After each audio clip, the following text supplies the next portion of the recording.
The massive chamber floated in space like a jewel. Inside, representatives from 300 different worlds gathered for an important vote. Lights from 1,000 holographic screens filled the room with colors that shifted and changed.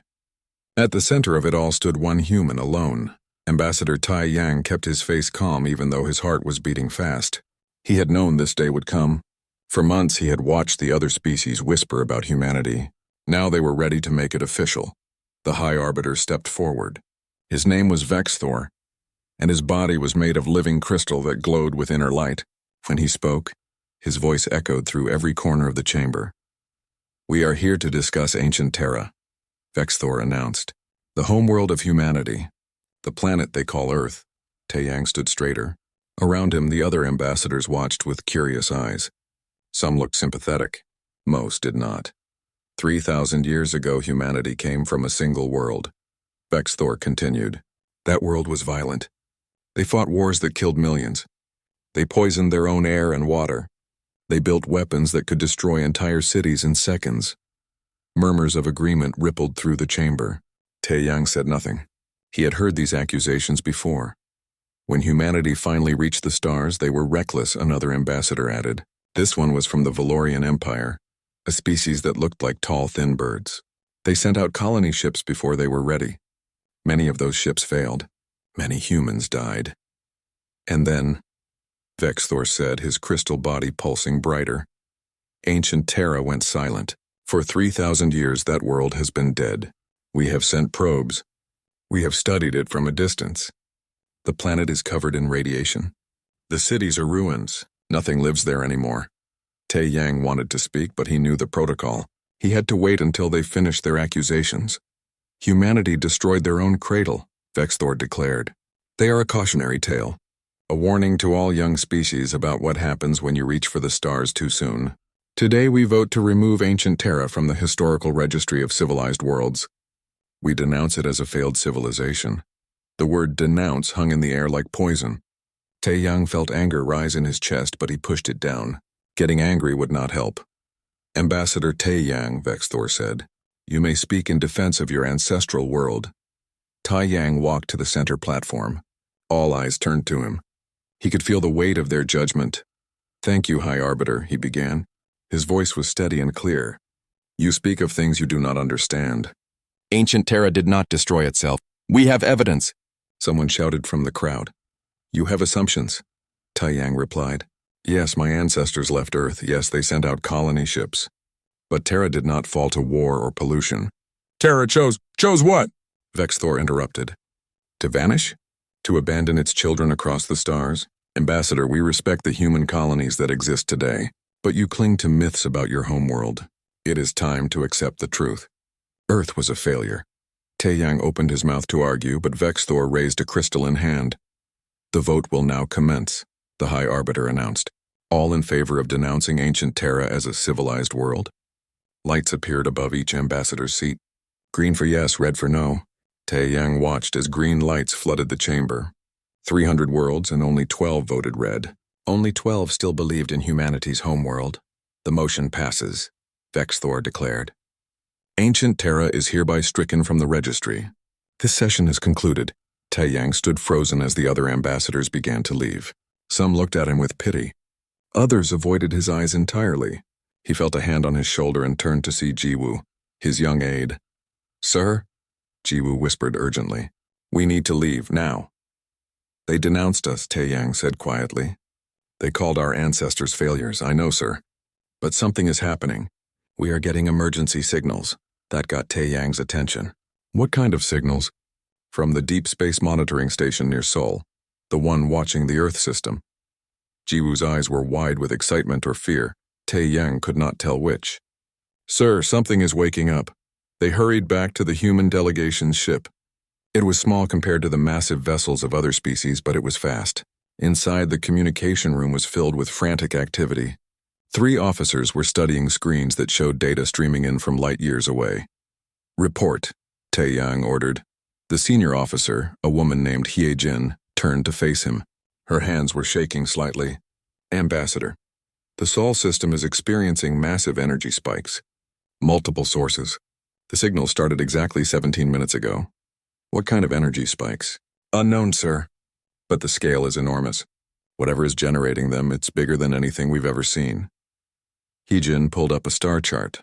The Sol system, humanity's birth system, was marked with dozens of red warning indicators. Every monitoring station in that region is reporting the same thing.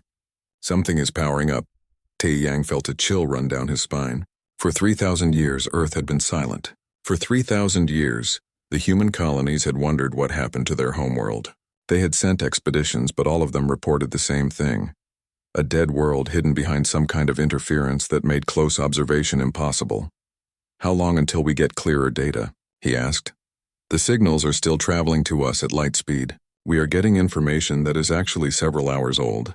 But sir, Hyejin paused. The monitoring station sent one more message. Just one word. What word? Ships. They detected ships, sir. Thousands of them. Jiwoo gasped. Taeyang felt his knees go weak. He grabbed the edge of the console to steady himself. That's impossible, he whispered. Earth has been dead for 3 millennia. Maybe it was never dead at all, Hyejin said softly. Taeyang thought about the vote that had just happened. The council had denounced ancient Terra as a failure. They had removed humanity's homeworld from the list of civilized places. They had done it with confidence, certain that they knew the truth. But what if they were wrong? Send a message to all human colonies, Taeyang ordered. Tell them what is happening. And send a message to the council too. Tell Vexthor that he may want to reconsider his vote. Sir, they won't listen, Jiwoo said. They just denounced us, Taeyang smiled grimly. They denounced a dead world. But if Earth is waking up, then everything changes. Everything. Outside the ship's windows, stars glittered in the endless dark. Somewhere out there, hidden in the ancient Sol system, something was stirring after 3,000 years of silence. The council had made their judgment. They had called humanity's ancestors failures. Now they were about to discover just how wrong they were. Taeyang stood in the communication room, surrounded by his people, and waited. The data would take time to arrive. But when it did, he knew the galaxy would never be the same again. Keep all channels open, he commanded. Whatever is happening at Earth, I want to know about it the moment we can confirm it. Yes, sir, Heejin replied. The ship hummed quietly around them. Outside, the council's station continued its usual business, unaware that their comfortable assumptions were about to shatter. They had denounced ancient Terra. Soon, ancient Terra would have its reply. Dr. Hana floated in the zero-gravity section of her research ship. Around her, screens displayed information about Earth's moon. She had been studying Luna for 15 years, trying to understand what happened to humanity's homeworld. Most people thought she was wasting her time. After all, Earth had been silent for 3,000 years. But Hana never gave up. She believed there was more to the story. Doctor, you need to see this, called Daewon from across the lab. He was her research partner, and his voice sounded strange, excited and frightened at the same time. Hana pushed off from her workstation and floated over to him. What did you find? Daewon pointed at his screen. The moon. Look at the readings from inside it. Hana studied the data. Her eyes grew wide.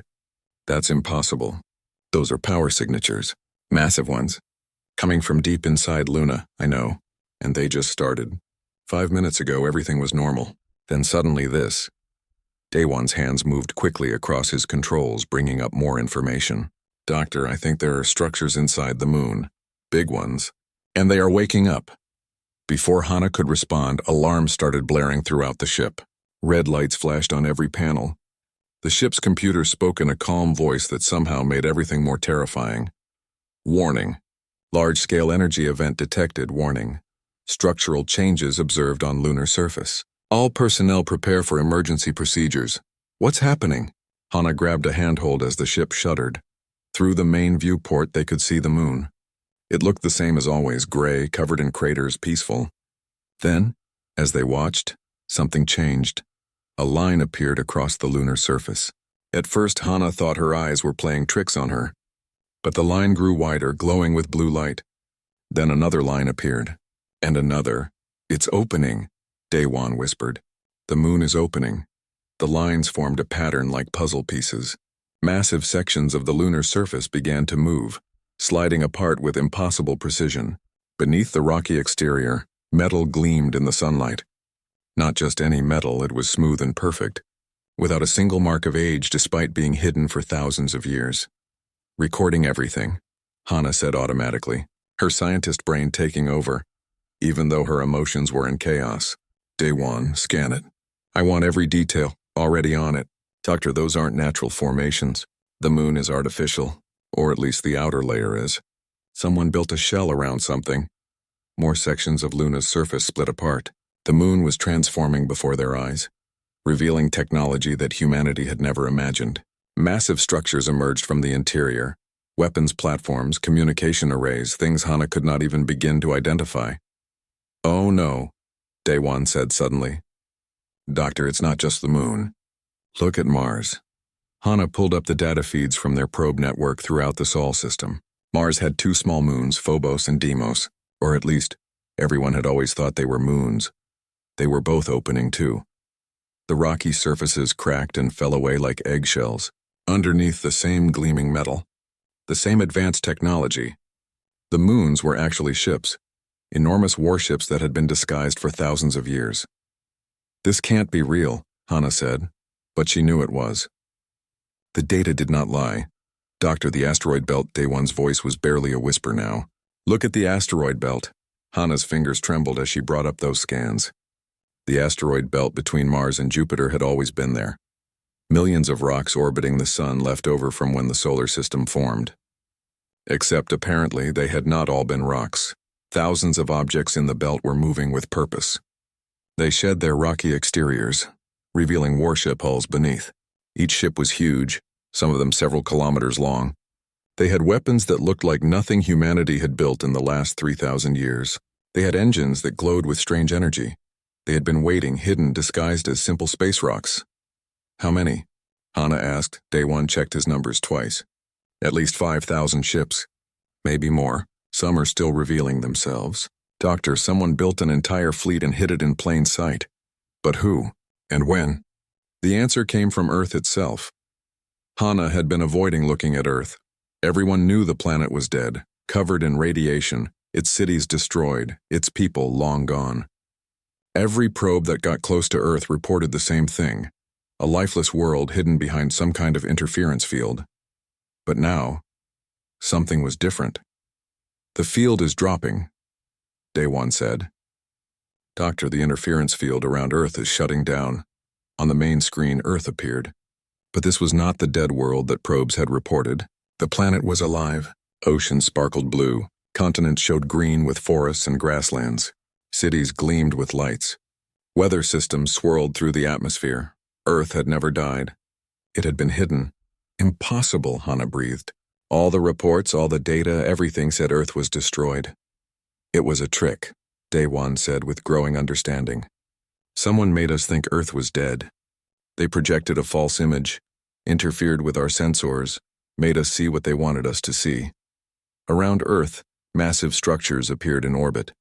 Defense platforms bigger than cities, space stations that could house millions, shipyards still filled with vessels under construction, and above it all, a ring of satellites that had been generating the holographic shroud for 3 millennia. Hana's communication panel suddenly came to life. A voice spoke in perfect galactic standard, the language used by the Council for Official Business. Attention, unidentified research vessel. This is Terra Defense Command. You have entered restricted space. Identify yourself immediately or you will be escorted out. Terra, the ancient name for Earth. Defense Command. That meant military. Hana's hands shook as she activated the communication system. This is Research Vessel Horizon's call. We are human scientists from the colony world New Sol. We mean no harm. We've been studying the Sol system for years. There was a pause. Then the voice replied, and now it sounded slightly warmer. New Sol, we have that colony in our records. Departed Earth in the year 2247, aboard the generation ship Hope's Journey. Welcome home, descendants of Terra. Home? Hana repeated. But Earth was supposed to be dead. How is this possible? That information will be provided soon. For now, please stand by. You are about to witness something that has been prepared for 3,000 years. The channel closed. Hana and Day 1 looked at each other with wide eyes. What does that mean? Day 1 asked. They got their answer when every ship in the system, all 5,000 of them plus the ones emerging from Luna and Mars, plus 100 more that decloaked from hiding spots throughout Seoul, formed into perfect military formations. It was a fleet. A sleeping fleet that had been waiting in silence for 3,000 years. And now it was awake. Each ship powered up its engines. Their weapons came online. Communication arrays extended. They moved together with the precision of a machine, taking positions that suggested they had practiced this exact formation 1,000,000 times. Hana pulled up the calculation of their total firepower. The numbers made no sense. They were too big. This fleet could fight the entire Galactic Council Navy and have a good chance of winning. Who built this? She wondered aloud. Why did they build it? Another transmission came through, but this time it was broadcast to the entire galaxy. Every ship, every station, every world with a communication receiver would hear it. This is Admiral Kyung-soo, commander of Terra Defense Command, speaking on behalf of ancient Earth and all her children among the stars. The Admiral's voice was strong and clear. For 3,000 years, Terra has maintained silence. Today, that silence ends. We have a message for the Galactic Council, and we have a message for humanity. Hana held her breath. The Council denounced us today, Kyung-soo continued. They called our ancestors failures. They removed ancient Terra from their registry of civilized worlds. They did this without understanding why we vanished. Without knowing what we've been doing in our silence, the Admiral paused, and when he spoke again, there was steel in his voice. We have been standing guard. We have been waiting. We have been preparing. And now the reason for our vigil approaches. The galaxy is in danger. A threat comes that will test every living species. But Terra is ready. We've been ready for 3,000 years. The transmission ended. Hana stared at the screen, trying to process what she had just heard. What threat? Daewon asked. What is he talking about? Hana did not know. But as she looked at the massive fleet hovering in perfect formation around humanity's ancient homeworld, she understood one thing clearly. Earth had not failed. Earth had been planning. And whatever was coming, ancient Terra intended to face it with the might of 3,000 years of preparation. The warning came 6 months early. Nobody expected that. Admiral Kyung-soo had told the Council that the Devourer Vanguard would arrive in 14 months. But the swarm moved faster than predicted, and now it was here. The Pelthar system was home to 3 colony worlds. 8 billion people lived there in cities that floated on massive oceans. They had been peaceful worlds focused on art and science. They were not ready for war. Ji-woo stood on the bridge of the Terran battleship Indomitable Will, watching the sensor displays with growing horror. The Devourer swarm had appeared at the edge of the Pelthar system, like a nightmare made real. Millions of creatures, each one the size of a small ship, moving together with terrible purpose. How long until they reach the first colony? Ji-woo asked. Captain So-min checked her displays. 6 hours. The local defense fleet is trying to evacuate. But they cannot move 8 billion people in 6 hours. Then we fight, Ji-woo said. We fight, So-min agreed. The Indomitable Will was one of 200 Terran ships positioned near Pelthar. When Admiral Kyung-soo had deployed the fleet across the galaxy, he had placed defensive groups at every likely target. This group was commanded by Captain So-min, a woman who had spent her entire life training for this moment. Her family had served in Terra Defense Command for 50 generations. All ships, this is Captain So-min, Battle Formation Omega-7. Remember your training. We have practiced this scenario 10,000 times. The Devourer is strong, but it is not invincible. Ji-woo watched as the Terran fleet moved into position. Each ship knew exactly where to go. They had drilled these formations until they could do them in their sleep. Now facing the real enemy, their training would be tested. The Devourer swarm approached. On the sensors, it looked like a cloud of angry insects. But each insect was actually a bioship, a living creature that had been modified and grown for a single purpose, to consume and destroy. They are accelerating, reported the tactical officer. His name was Hyun, and his voice was steady despite the fear in his eyes. Impact with Colony 1 in 5 hours and 40 minutes. Then we have 5 hours to stop them, So-min said. All weapons, prepare to fire on my command. The Pelthar defense fleet tried to slow the swarm. Their ships were small and poorly armed compared to the Terran vessels, but the Peltharians were brave. They flew straight into the approaching cloud, firing everything they had. It was not enough. The Devourer creatures simply absorbed the weapons fire. Worse, they adapted. After the first few attacks, the swarm's outer layers developed armor that reflected the Peltharian lasers back at the defenders. Within minutes, half the local fleet was destroyed. "This is why the Council needs us," Somin muttered. "They do not know how to fight this enemy." "Hyun, prepare temporal displacement cannons. Target the leading edge of the swarm." "Temporal displacement cannons ready, Captain." "Fire." The indomitable will shuddered as it released a weapon that bent space and time itself. The effect was invisible at first. Then suddenly, a huge section of the Devourer swarm simply stopped moving. The creatures were still alive, but they were frozen, existing milliseconds out of sync with normal reality. "Direct hit," Hyun reported. "Approximately 500,000 units affected." "Good. Now destroy them while they cannot fight back. All ships, focus fire on the displaced section." The Terran fleet opened fire with conventional weapons. Nuclear-pumped lasers carved through the frozen swarm like knives through paper. Kinetic projectiles, solid metal slugs accelerated to tremendous speeds, punched through multiple targets at once. Within seconds, the affected section of the swarm was reduced to floating debris. But the rest of the swarm kept coming, and it was adapting. "Captain, they are changing formation," Jiwoo called out. "They are spreading out, making themselves harder to target with area weapons." "Smart," Somin acknowledged. "They learn quickly. All ships switch to pattern Delta 4. Focus on the larger organisms first. Bring them down and the smaller ones will scatter." The Terran fleet changed tactics smoothly. This was the advantage of 3,000 years of preparation. They had planned for every possible scenario. If one approach did not work, they had 10 more ready to try. Jiwoo watched as the battle developed. The Terran ships moved like dancers, staying just out of reach of the swarm while pouring devastating fire into it.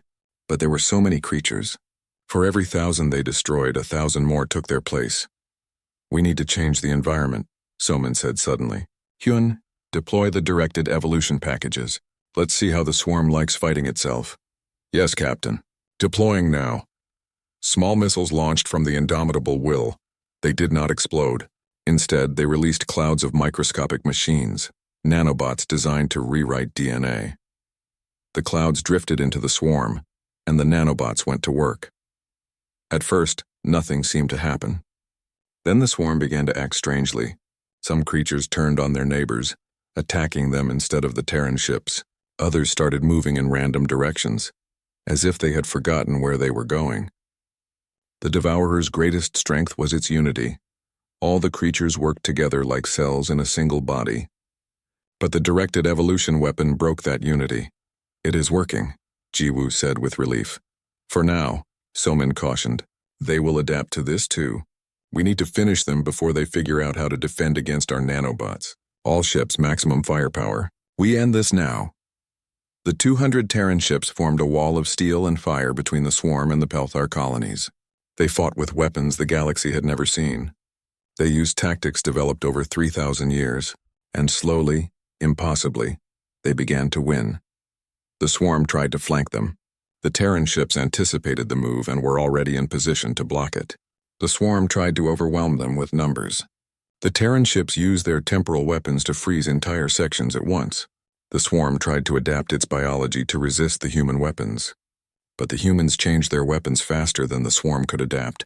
3 hours into the battle, the tide turned.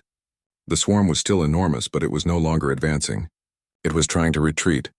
"Do not let them escape," Somin ordered. "If even a small group survives, they will report our tactics to the main swarm. We need to destroy every single one." The hunt lasted another 2 hours. The Terran fleet pursued the fleeing Devourer creatures across the Pelthar system, methodically eliminating each one. It was grim work, but necessary. When it was finally over, Jiwoo stared at the sensor display showing empty space where the swarm had been. They had won. 8 billion Peltharians were safe. "Broadcast to all local forces," Somin commanded. "This is Captain Somin of Terra Defense Command. The Devourer has been defeated here. We are transmitting complete tactical data to all nearby systems. Study it, learn it. This enemy can be beaten, but only if you fight smart." She paused, then added more softly, "Get your people to safety. Evacuate the vulnerable systems.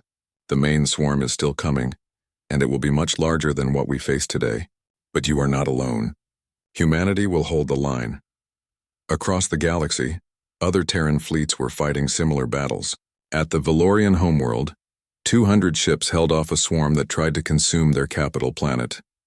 At the mining colonies of the Outer Rim, Terran forces evacuated 3 million workers just before the Devourer arrived. At the science stations near the Galactic Core, human captains bought time for researchers to escape with their data. In every case, the message was the same. We are here. You are safe. Terra remembers what it means to fight for your home. Back on the indomitable Will, Jiwoo helped coordinate the cleanup efforts. The Pelthar defense fleet, what was left of it, approached carefully. A communication came through.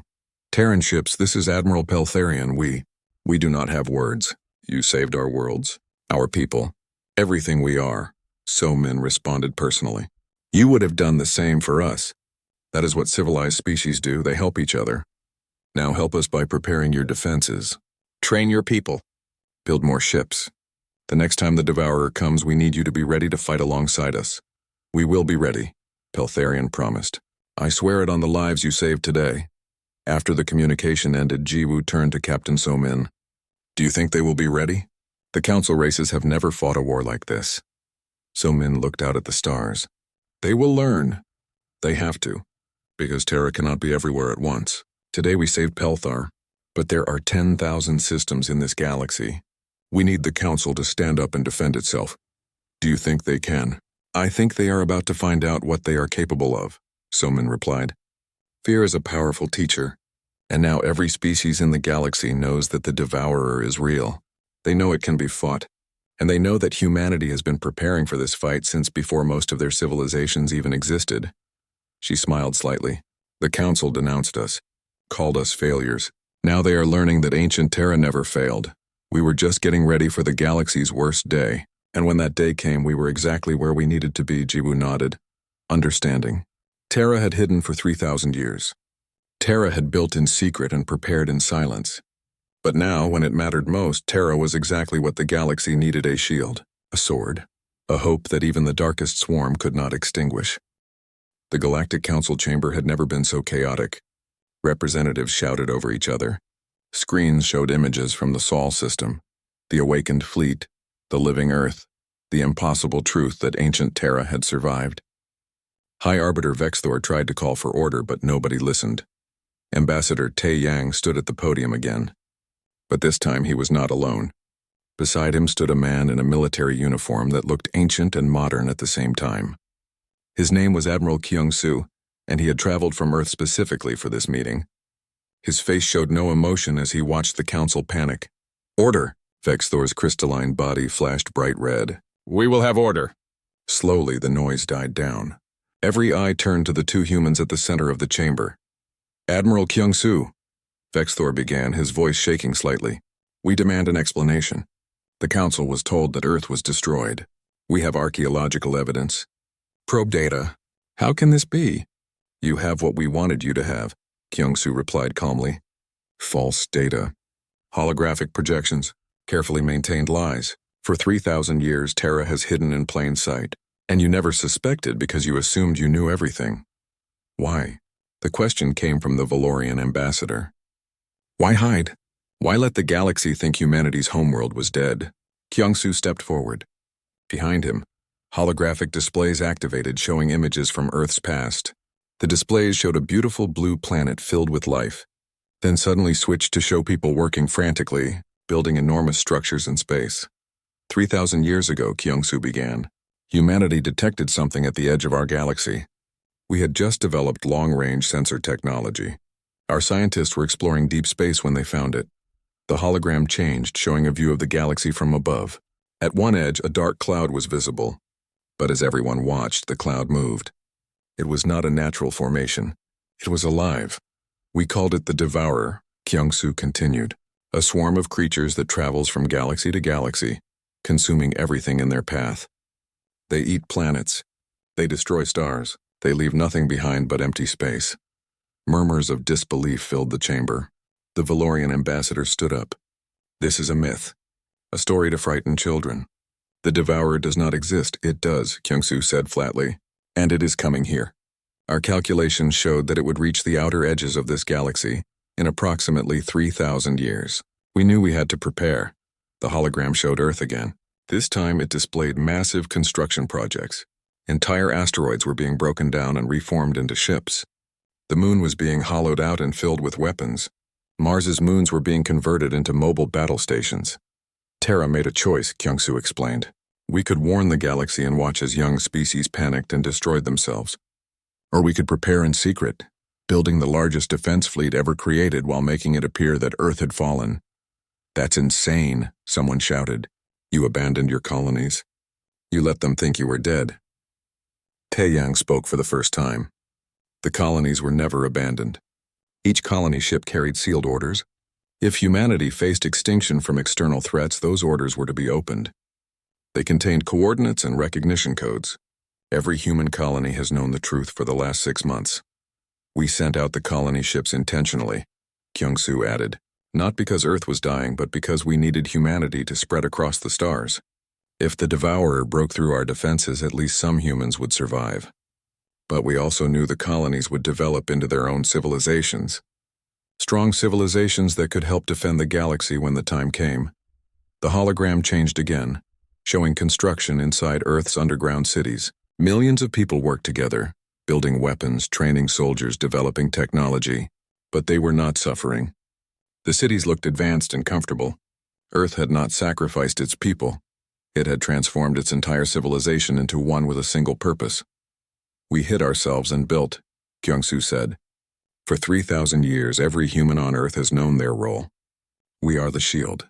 We are the ones who stand guard while the rest of the galaxy lives in peace. Generation after generation, we have prepared for this moment. And what moment is that? Vexthor asked quietly. Kyung-Soo pressed a button on his wrist device. The hologram changed one more time, showing current astronomical data. The dark cloud that had been at the edge of the galaxy was much closer now. Much larger. The Devourer Vanguard will arrive at the outer colonies in 47 cycles, Kyung-Soo announced. That is approximately 14 months in Earth Standard Time. The main swarm will arrive 6 months after that. When they come, they will try to consume every living thing in this galaxy. The chamber fell silent. Everyone stared at the image of the approaching swarm. It was enormous. Millions of individual creatures moving together like a single organism. Where it passed, stars dimmed and died. This is why you hid, Vexthor said slowly. You were preparing to fight this. Yes. And we hoped that when we finally revealed ourselves, the galaxy would be ready to help. But today you denounced us. You called our ancestors failures without knowing what they sacrificed. You removed us from your registry of civilized worlds. Kyung-Soo's voice grew harder. You did this because you were comfortable. Because accepting that ancient Terra still existed would mean accepting that there might be threats you did not know about. We made a mistake, Vexthor admitted. The High Arbiter's crystalline body had lost its glow. He looked dimmer, smaller somehow. We judged without understanding. But surely you can see our perspective. From our view, Earth had been silent for 3 millennia. We thought we were being rational. You were being arrogant, Taeyang said. You assumed you knew everything. You assumed that if something was important, you would have been informed.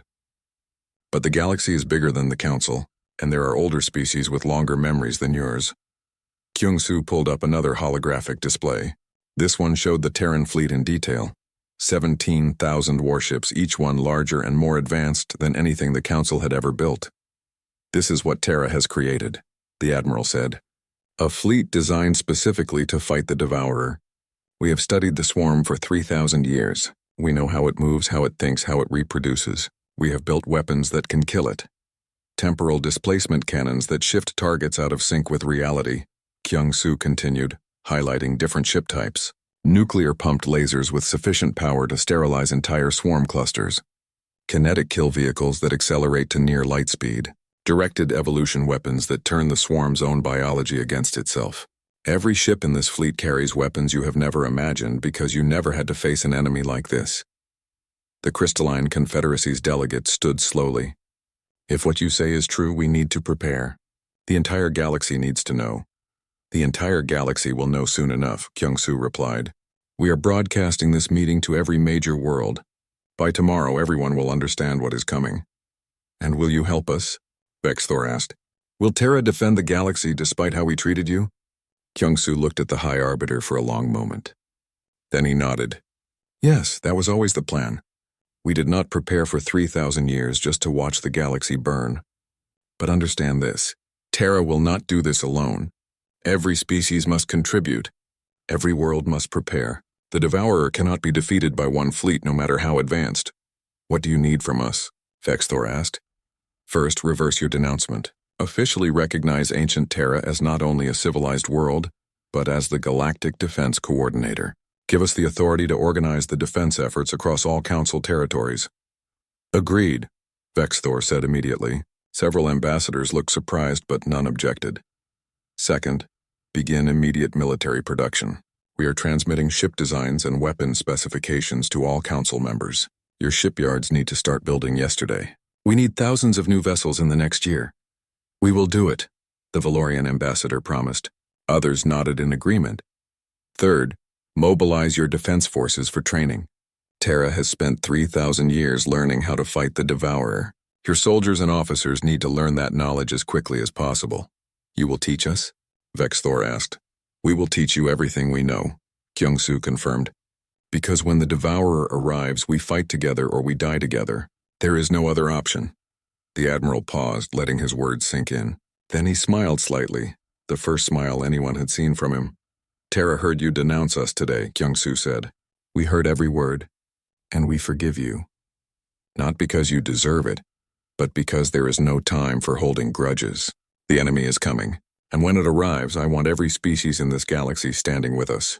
I want the Devourer to see not just humans defending their territory, but every civilized species united in common cause. Taeyang stepped forward. The Council called our ancestors failures. They were wrong. But now you have a chance to prove that you are not failures. Stand with Terra, help us defend the galaxy, and when we win, when we drive the Devourer back into deep space, we will do it together. Vexthor raised his crystalline hand. 6 months after the first Devourer attacks, the galaxy had transformed. The Grand Chamber of the Galactic Council looked different now. Gone were the comfortable seats and decorative holograms. In their place stood tactical displays, communication stations, and real-time feeds from 100 different battlefronts. High Arbiter Vexthor stood beside Admiral Kyung-Soo, studying a map of the galaxy. Red indicators showed where the Devourer had been spotted. Blue indicators showed the positions of defensive fleets. There were far more red dots than blue ones. The main swarm will be here in 3 weeks, Kyung-Soo said, pointing to a section of space near the galactic rim. Our best estimates put it at 50 million individual organisms. Maybe more. Can we stop it? Vexthor asked quietly. If everyone does their part, yes. If they do not, Kyung-Soo shrugged. Then we lose. It is that simple. Ambassador Taeyang joined them at the display. He looked tired. For months, he had been traveling to every major world, helping to coordinate the defense efforts. It was exhausting work, but necessary. The shipyards are running at full capacity, Taeyang reported. Every council member has contributed ships. The Valorians built 300 cruisers. The Crystalline Confederacy constructed defense platforms around their major worlds. Even the smaller colonies have sent what they can. Numbers? Kyung-Soo asked. We have assembled a combined fleet of 42,000 ships, 20,000 from the council forces, 17,000 from Terra, and 5,000 from independent colonies. Not enough, Kyung-Soo said bluntly. But it will have to do. Quality will need to make up for quantity. Dr. Hana entered the chamber carrying data tablets. She had been working with council scientists to understand the Devourer's biology. Her research had become vital to the defense effort. I have good news and bad news, Hana announced. The good news is that we have identified a weakness in the swarm's communication structure. If we can disrupt the queen organisms, the rest will become disorganized. And the bad news? Vexthor asked. The queen organisms are protected at the center of the swarm. Getting to them will require fighting through millions of defenders. It will cost us. Kyung-Soo studied the tactical data Hana provided. How many queens are we talking about? In a swarm this size? At least 50, maybe 100. Each one controls millions of organisms. We need to destroy all of them to break the swarm's coordination. Then that is what we will do, Kyung-Soo decided. Taeyang, send orders to all fleet commanders. We are going to need every ship for this battle. Every single one. 3 weeks later, the combined fleet assembled at the meeting point. It was an impressive sight. 42,000 ships from 300 different worlds all gathered in a single location. Never before in galactic history had so many species worked together for a common purpose. Captain Somin stood on the bridge of her new flagship, the Unity Shield. The Council had built it specifically for this battle. A massive vessel combining human weapon technology with the best engineering from across the galaxy. Her crew included officers from a dozen different species, all trained by Terra Defense Command over the past 6 months. Jiwoo served as her first officer now. She looked at the assembled fleet with pride. We really did it. We brought everyone together. Not everyone, Somin corrected gently. Some colonies refused to contribute. Some species decided to try to hide instead of fight. But enough answered the call. That is what matters. On Earth, billions of humans watched the approaching battle on their displays. For 3,000 years, they had prepared for this moment. Every child had grown up knowing their purpose. Every family had members serving in the defense fleet. And now finally, the long vigil was ending. The Devourer swarm appeared at the edge of sensor range. It was even larger than expected. A dark cloud that stretched across light years. It moved with horrible purpose, consuming everything in its path. Entire star systems had been devoured on its journey here. Now it was coming for the populated galaxy. All ships, this is Admiral Kyung-soo. You know your assignments. You have trained for this. Today we show the Devourer that this galaxy is defended. Today we fight not as separate species, but as one united civilization. Whatever happens, remember that you fight for every living being behind us. Hold the line. The fleet moved forward to meet the swarm. The battle that followed would be remembered for thousands of years. The Terran ships led the assault, their advanced weapons cutting into the swarm's outer layers. But this time the Devourer was ready. It had learned from the earlier battles. The creatures had developed defenses against temporal displacement. They had evolved armor that could withstand nuclear fire. But the Council forces had learned too. Valorian ships flew in tight formations, their combined shields strong enough to withstand swarm attacks. Crystalline Confederacy vessels used their natural energy manipulation to deflect incoming fire. The smaller species contributed in their own ways. Some provided support ships, others focused on rescue operations, and a few specialized in hit-and-run attacks that kept the swarm off balance. They are adapting faster than expected, Jiwoo reported from her station. Captain, we need to change tactics, Somin nodded. Signal the fleet. Pattern Theta 9. We are going for the Queens. The combined fleet split into smaller groups, each one diving deep into the swarm. It was a dangerous maneuver. They would be surrounded on all sides by hostile organisms, but it was the only way to reach the queen creatures at the swarm's center. Captain Somin's group consisted of 200 ships, half Terran, half Council. They fought their way through the swarm meter by meter. Ships were lost. Good people died, but they kept pushing forward. Queen organism detected, Hyun called from tactical. Distance 50,000 kilometers. Heavy defenses around it. All ships focus fire, Somin commanded. We need to break through those defenses and destroy that queen. The battle around the queen was fierce. The Devourer threw everything it had at the attackers, but the combined fleet was relentless. Terran weapons broke through the outer defenses. Council ships poured fire into the opening. And finally, a Valorian cruiser made a suicide run, ramming directly into the queen organism. The explosion was massive, and immediately a huge section of the swarm went dark. Without the queen's coordination, millions of organisms began flying in random directions, easy targets for the fleet. One down, Jiwoo said. 99 to go. Across the battle space, other fleet groups were achieving similar victories. The strategy was working, but it was costing them. For every queen destroyed, dozens of ships were lost. The price of victory was measured in thousands of lives. On Earth, Admiral Kyung-soo watched the battle unfold from Terra Defense Command. He had 50,000 people working in the command center, coordinating the defense effort. Every loss hurt. Every ship destroyed was a crew that would never come home. But they were winning. Sir, said one of his officers, a young man named Tae-sung, we have lost contact with Battle Group 7. Kyung-soo checked the tactical display. Battle Group 7 had been assigned to destroy a cluster of queens near the swarm's core. The entire group, 300 ships, was gone. Send Group 12 to complete their mission, Kyung-soo ordered, his voice heavy. We cannot let those queens survive. The battle lasted for 3 days. 3 days of constant fighting with no rest, No pause. Ships ran out of ammunition and made kamikaze attacks. Crews worked past the point of exhaustion, and slowly, impossibly, the swarm began to break. With each queen destroyed, more of the swarm fell into chaos. Without central coordination, the devourer organisms became just animals, dangerous but not organized. The fleet could hunt them down in manageable groups. On the fourth day, Captain Somin's ship destroyed the last queen. The devourer swarm, once a unified nightmare, was now just scattered creatures fleeing in all directions. All ships, cease fire.